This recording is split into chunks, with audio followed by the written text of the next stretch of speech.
Hey guys, welcome back to today's video. So today we have Vermont Senator Bernie Sanders running against the incumbent President Donald Trump. This is my updated version on February 18th, 2018. And we're going to see how the map plays out with Trump's new approval ratings factored in and Sanders' approval rating factored in the same thing as well. So looking on the western coast, we have obvious states here.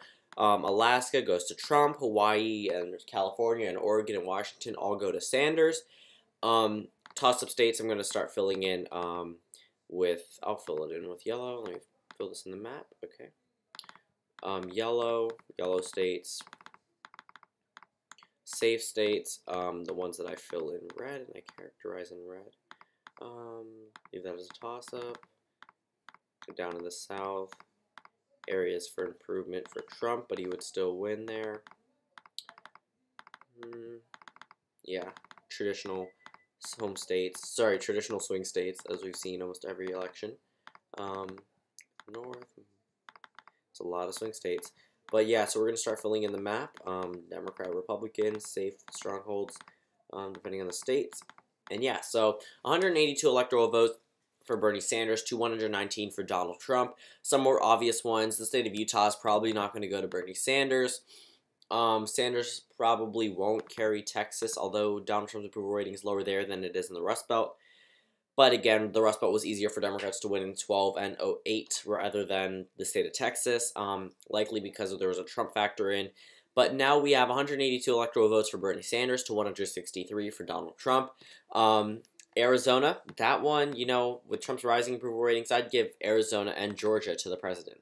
But I would also give Bernie Sanders every single Hillary Clinton state from 2016 because I believe that he would capitalize on her voters and hold on to them. One electoral vote for Maine I'd actually give to Bernie Sanders right out because he is from the Northeast and I think it could definitely help him appeal to a number of voters there. Nebraska's second. I mean, Bernie Sanders does phenomenal with the Midwest. You should have seen the 2016 primary. I'm pretty sure you all did, but if you look in the Midwest, it's pretty much Sanders country, and especially since Democrats actually can make a majority of the voting base in that one congressional district in Nebraska, if they come out to vote, Sanders is probably going to win that electoral vote. As for the state of Iowa, I would actually see that one going to Donald Trump. That was a state that I gave to Bernie Sanders. Although Bernie Sanders does well with the Midwest, I don't think rural voters will be, with their increased approval rating of Donald Trump, I don't see them coming out for Bernie Sanders. I think they'd actually be more energized to come out for Trump. Same thing in Ohio. I'm not seeing Bernie Sanders really spiking African-American turnout the same way some people might think because he didn't do that back in the 2016 primaries. His name is still somewhat unknown. Even though he did march for them, it wouldn't necessarily be him. He's no Barack Obama, per se. Going across the Rust Belt, though, I think this is areas that Bernie Sanders would easily win, ultimately making him the next president. But he's at 280 electoral votes to 214 for Donald Trump.